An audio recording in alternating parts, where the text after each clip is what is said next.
विद्यार्थियों नमस्कार। कैसे हैं आप? सब ठीक हैं? आज हम हमारी वसंत भाग 3 में संकलित पाठ पढ़ेंगे और उस पाठ का शीर्षक है लाख की चूड़ियाँ। लाख की चूड़ियाँ कहानी विधा है। ये एक कहानी है और इसके कहानीकार हैं कामता नाथ। कामता नाथ ने इस कहानी में बड़े ही सुंदर ढंग से वर्णन किया है। हमारे पुराने पेशे आजकल मशीनी युग की संस्कृति में बदल चुके हैं। गांव में अलग अलग तरह के कार्य करने वाले लोग होते थे। कोई मटके बनाता था, कोई जूतियां बनाता था, कोई चूड़ियां बनाता था, कोई लकड़ी का काम करता था। अलग अलग पेशे वाले लोग गांव में होते थे और उससे सारे गांव का कार्य कुशलता से चलता था। बहुत अच्छी तरह से गांव का निर्वहन होता था। सभी लोग अपना बड़े अच्छे से गुजारा करते थे। परंतु जैसे ही समय ने करवट ली है, कुछ मशीनी संस्कृति आई है और उस मशीनी संस्कृति ने उन हस्तकलाकारों को आघात दिया है। वे हस्तकलाएं बिखर सी गई है। मशीनों के द्वारा ऐसी ऐसी चीजें बनती हैं जो एक हाथ से शायद नहीं बना सकता है। तो यही पाठ ये बताता है। लेखक की जब भी छुट्टियां पड़ती थी तो वो अपनी छुट्टियां में मामा के घर जाता था, जैसा कि अक्सर दूसरे बच्चे भी जाते हैं। और मामा के गांव में सबसे अच्छा उसको जो व्यक्ति लगता था वो था बदलू काका। बदलू काका जाति से मनिहार था, लाख की चूड़ियां बनाता था और उनसे जो लाख बच जाती थी उससे वो छोटी छोटी गोलियां बना करके और लेखक को दे देता था। क्योंकि लेखक बहुत ही छोटा बच्चा था उस समय, तो उसको उन गोलियों से खेलना बहुत अच्छा लगता था। और वो उन गोलियों को लेकर जब अपने शहर में आता था और शहर के दूसरे बच्चों को वो गोलियां दिखाता था कि देखिए मेरे पास ये गोलियां हैं, तो वो बच्चे बड़ी ललचाई आंखों से उसकी गोलियों की तरफ देखते थे, क्योंकि शहर में वो गोलियां उपलब्ध नहीं होती थी। फिर लेखक कहता है कि उस पूरे गांव में मुझे बदलू काका बड़े अच्छे लगते थे, क्योंकि वो गोलियां बना करके देते थे। और लेखक कहता है कि वैसे तो मुझे बदलू मामा कहना चाहिए, क्योंकि मेरे मामा के गांव के हैं, परंतु क्योंकि सारा गांव ही उनको बदलू काका कहता है तो लेखक भी उनको बदलू काका ही कहना शुरू कर देते हैं। वो बदलू काका अपने घर में ही बैठकर, अपने घर में एक जो बहुत बड़ा आंगन है, आंगन को सहन कहा है इस पाठ में। सहन एक जो घर में बहुत बड़ा आंगन होता है, उस आंगन में उसने एक भट्ठी बनाई हुई है और वो वहाँ पर बैठ करके अपनी चूड़ियाँ बनाता है। बदलू काका सबसे पहले लाख को पिघलाता है, फिर अपनी मुंगरी बेलनाकार की एक वस्तु होती है जो लकड़ी की बनी हुई होती है, उसके अंदर वो जो चूड़ियाँ बनाता था उन चूड़ियों को डाल करके उनको मुलायम और आकार देता था उसमें। और फिर जब वो अच्छी तरह से चिकनी हो जाती थी चूड़ियाँ, उनको फिर बाद में वो रंग करता था। फिर आगे लेखक याद करता है कि लेखक का सारा दोपहर का समय बदलू काका के पास बीतता था। बदलू काका एक मची के ऊपर बैठा हुआ, मचिया एक छोटी सी चौकी होती है या जिसको हम पीढ़ा कह सकते हैं, स्टूल की तरह की एक मचिया थी। उस मचिया के ऊपर बैठा रहता था और साथ में हुक्का भी रखता था। जब उसका मन करता वो हुक्का गुड़गुड़ाता और सारा दिन मछली पे बैठा बैठा वो चूड़ियाँ बनाता रहता था। और बदलू काका लेखक को लल्ला कहकर पुकारते थे, बड़े प्यार से उसको रखते थे, पुकारते थे। जब भी घर में आता तो उसके घर में, बदलू काका के घर में गाय थी, उस गाय के दूध से जो मलाई बनती थी, कभी तो मलाई खिलाते थे और कभी जब आम की फसल होती थी, आम की फसल में मीठे मीठे आम भी लेखक को खाने को देते थे। तो बदलू काका से बड़ा ही आत्मीय सा संबंध हो जाता है लेखक का। और अक्सर लेखक बदलू काका के घर बैठ करके ये देखता है कि किस प्रकार वो चूड़ियों को रूप देता है, किस प्रकार उनको आकार देता है। तो वो जब चूड़ियाँ बनाता है, चूड़ियाँ बनाने के बाद उनको मुंगरी में डाल करके, मुंगरी जैसा मैंने बताया था, मुंगरी एक बेलन होता है जो लकड़ी से बनता है, उसके अंदर डाल करके उन चूड़ियों को वो आकार देता था। और लेखक कहता है कि जब बदलू काका उसको बेलन को देखता था तो मुझे ऐसा लगता था जैसे किसी नववधू के हाथ को निहार रहा हो, नववधू के हाथ को देख रहा हो। आगे लेखक बताता है कि बदलू काका मनिहार था, यानी मनिहारी का काम करता था। परदादा के समय से वो यह काम करता आ रहा था और पूरे गांव की स्त्रियां उसी की बनाई हुई चूड़ी पहनती थी। यहाँ तक कि आसपास के जो गांव थे वहाँ से भी औरतें बदलू काका की बनाई हुई चूड़ियाँ पहनती थी। आगे लेखक कहता है कि बदलू काका का स्वभाव बड़ा ही अच्छा था, बड़ा सीधा साधा स्वभाव था। मैंने उसको कभी किसी से झगड़ते नहीं देखा, परंतु जब शादी का अवसर होता था ऐसे अवसर पर वह जिद कर बैठता था। शादी के अवसर पर वह अनाज भी लेता था, कपड़े भी लेता था, अपने लिए पगड़ी भी लेता था और बहुत सी चीज़ें अपने जो घर गृहस्थी में यूज़ होती हैं, घर गृहस्थी में प्रयोग होती हैं, वो चीज़ें बदलू काका ले लेता था। फिर लेखक हमें बताते हैं कि बदलू काका को एक बात से चिढ़ थी।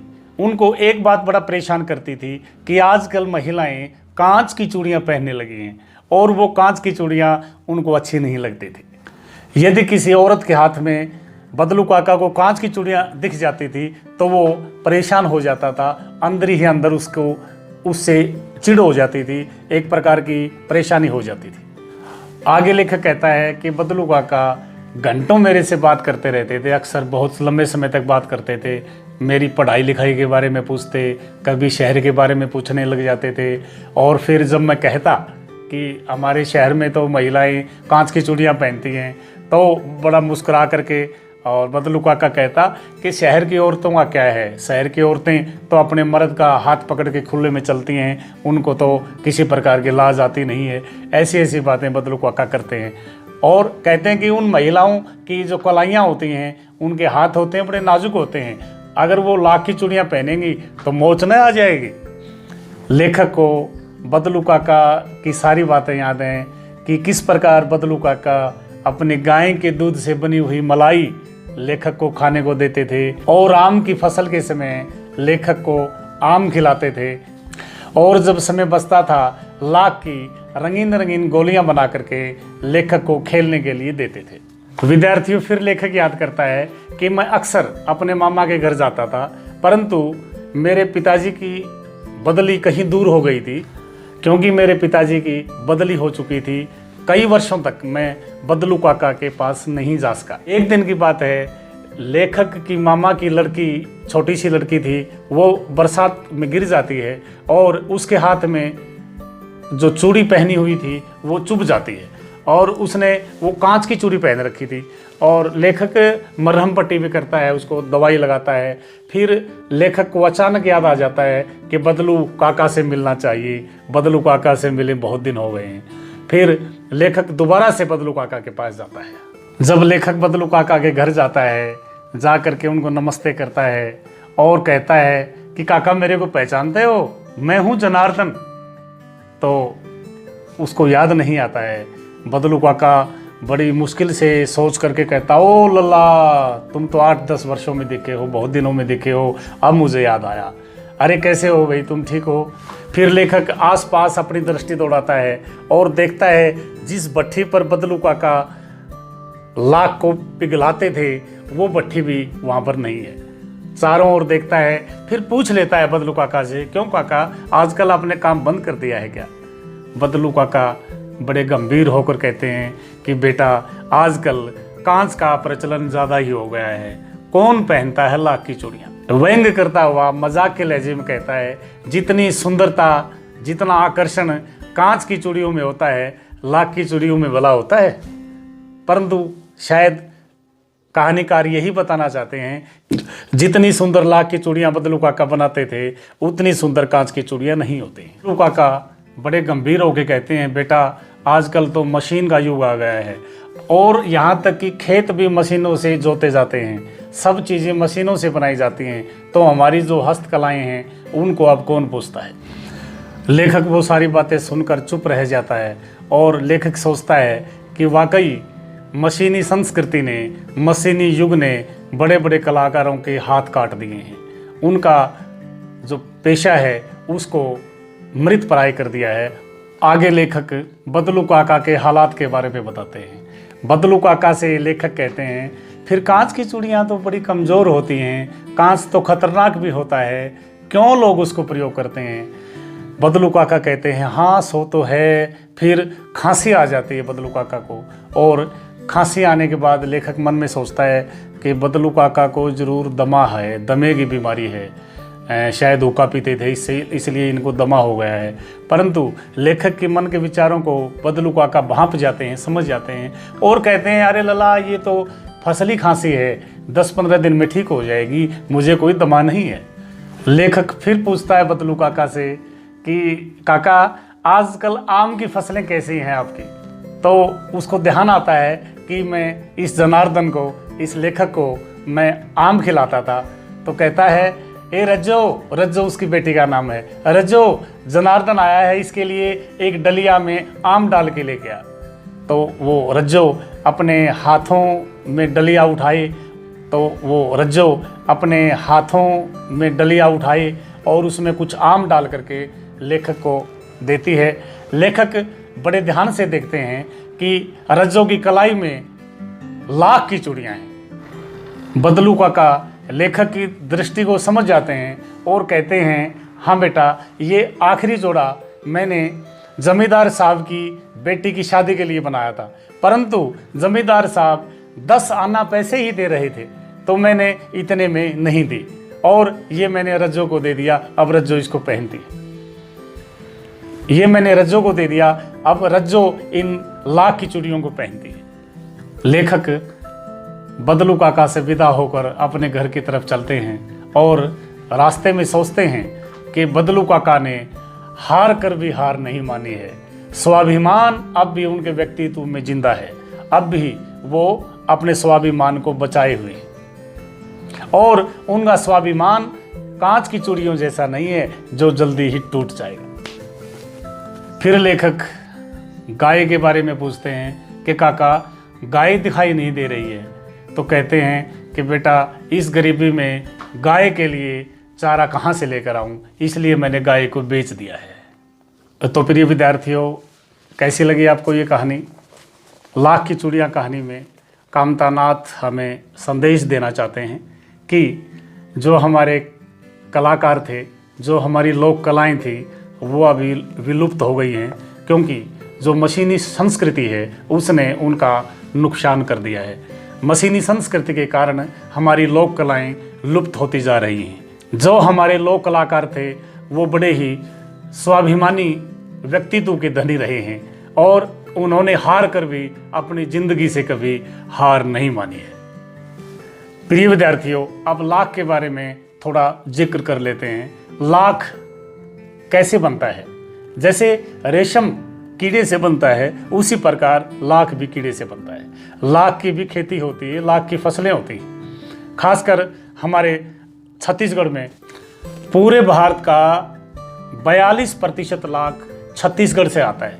लाख के कीड़ों की जो प्राकृतिक राल होती है उससे उत्पन्न होता है और किसान लोग अपने पेड़ों पर लाख के बीज रख देते हैं, यानी अपने जो पेड़ होते हैं खेत में उनके ऊपर लाख के बीज रख देते हैं और वो कीड़े अपने बचाव के रूप में अपने मुख से प्राकृतिक लार छोड़ते हैं। फिर किसान उनको उतार लेते हैं और वो उनकी फसल बन जाती है। तो आमतौर पर ये लाख के कीड़े आम के पेड़ पर, जामुन, गुलर, पीपल और शीशम ऐसे वृक्षों पर होते हैं। अकेले चूड़ियाँ नहीं बनती हैं, चूड़ियों के अतिरिक्त भी और भी जो आभूषण होते हैं, जैसे कान के झुमके होते हैं या जो महिलाओं के सोने के या चांदी के जो आभूषण होते हैं, उनमें जो खाली जगह रह जाती है उसमें लाख भरा जाता है।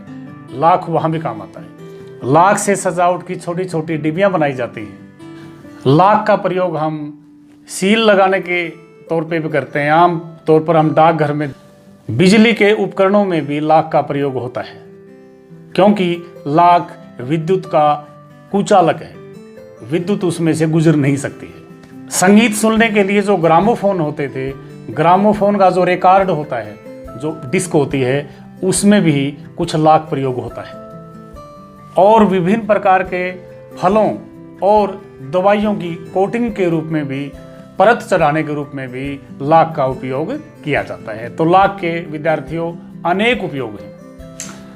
इस पाठ में कुछ कठिन शब्द आए हैं, सभी विद्यार्थी इन शब्दों को देख लेंगे, याद कर लेंगे।